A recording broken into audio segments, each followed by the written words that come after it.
Tumbuhan gimnosperme tidak memiliki bunga seperti halnya tumbuhan angiosperme.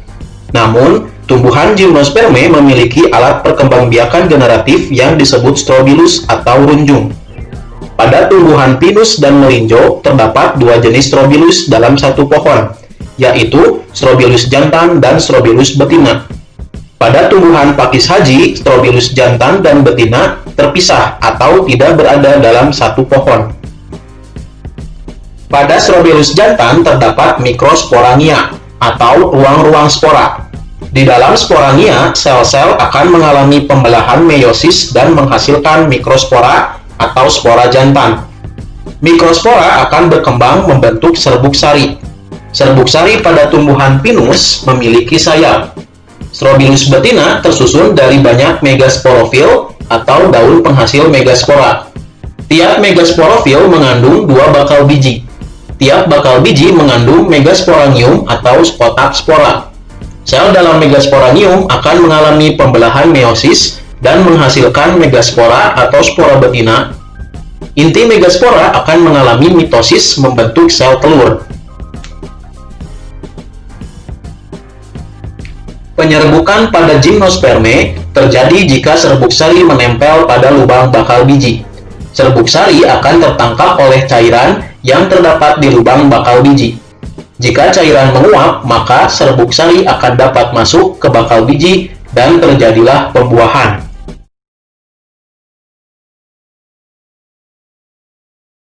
Akan mulai dengan makrosporogenesis. Di dalam ovarium, kita akan menemukan ovulum atau bakal biji yang mengandung satu induk megaspora yang bersifat diploid. Sel induk megaspora ini akan mengalami pembelahan meiosis dan menghasilkan 4 sel anak yang bersifat haploid.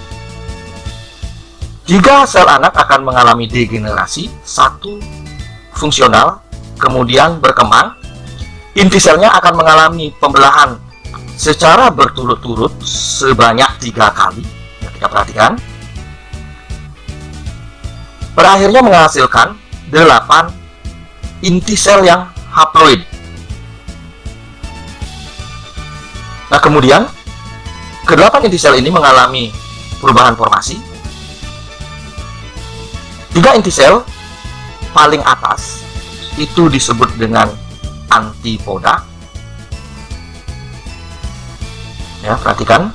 Kemudian 3 inti sel yang di bawah, di tengah-tengah itu ada yang berwarna merah, itu adalah ovum, sedangkan pengapitnya itu disebut dengan sinergid. 2 yang di tengah adalah inti kandung lembaga sekunder.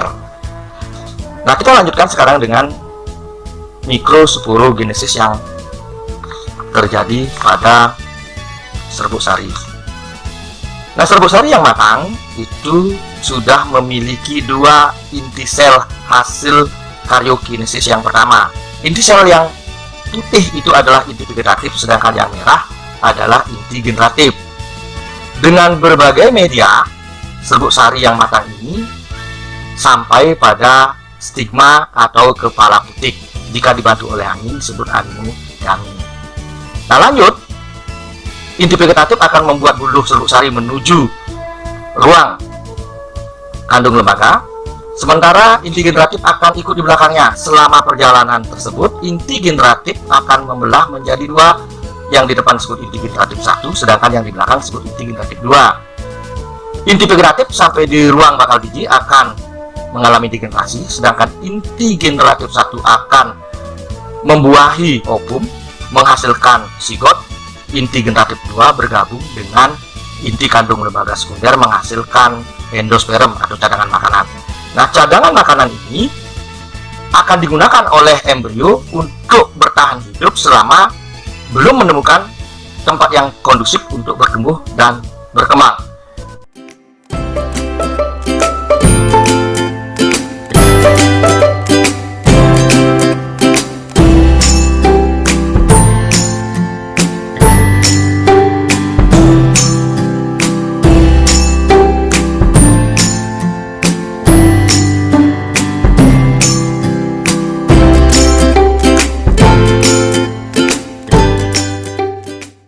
Tumbuhan paku tidak berkembang biak dengan menggunakan bunga, tetapi menggunakan spora.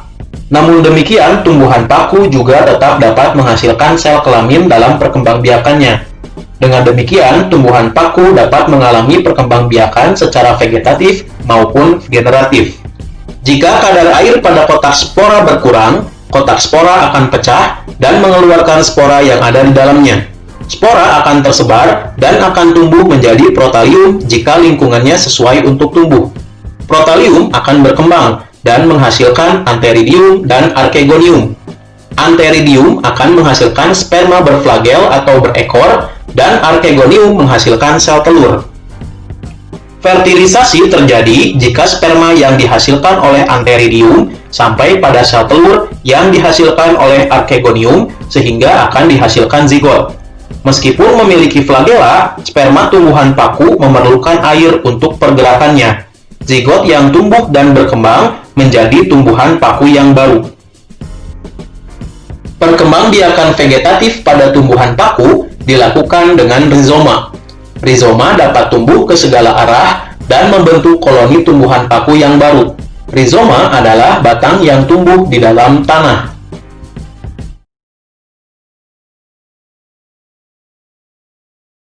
Tumbuhan lumut yang kita jumpai pada umumnya berada pada tahap yang dapat menghasilkan sel kelamin. Pada satu individu lumut memiliki antheridium yang dapat menghasilkan sel sperma dan archegonium yang dapat menghasilkan ovum. Fertilisasi terjadi jika sel sperma sampai pada ovum yang terdapat pada archegonium dengan bantuan air. Zigot akan tumbuh dan menjadi tumbuhan lumut yang dapat menghasilkan spora. Apabila spora yang dihasilkan jatuh pada tempat yang sesuai untuk tumbuh dan berkembang, maka akan tumbuh menjadi protonema. Selanjutnya, protonema tumbuh menjadi tumbuhan lumut yang dapat menghasilkan sel kelamin. Lumut juga dapat mengalami perkembangbiakan vegetatif melalui kuncup atau gamet dan melakukan fragmentasi. Fragmentasi terjadi ketika tumbuhan lumut melepaskan sebagian tubuhnya untuk menjadi individu baru.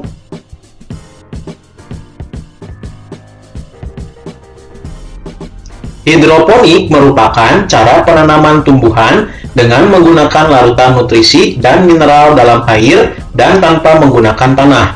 Tanaman darat, khususnya sayuran, seperti paprika, tomat, timun, terong, dan selada, dapat ditanam secara langsung dalam wadah yang berisi nutrisi atau dengan ditambah medium yang tak larut dalam air, misalnya kerikil, arang, sekam, spons, serbuk kayu, dan lain sebagainya.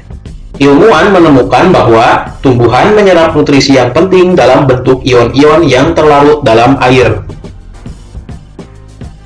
Vertikultur merupakan metode budidaya tanaman dengan cara membuat instalasi secara bertingkat atau vertikal, dengan tujuan untuk meningkatkan jumlah tanaman. Teknik budidaya ini merupakan konsep penghijauan yang cocok untuk daerah perkotaan dan lahan terbatas. Kultur jaringan adalah suatu metode perbanyakan tumbuhan dengan cara mengambil suatu bagian dari tanaman, seperti sel atau sekelompok sel, jaringan, atau organ. Bagian tanaman yang telah diambil selanjutnya ditumbuhkan dalam kondisi steril pada medium yang mengandung nutrisi dan zat pengatur tumbuh atau hormon. Bagian tanaman akan dapat memperbanyak diri dan berkembang menjadi tanaman yang memiliki organ lengkap, yaitu akar, batang, dan daun.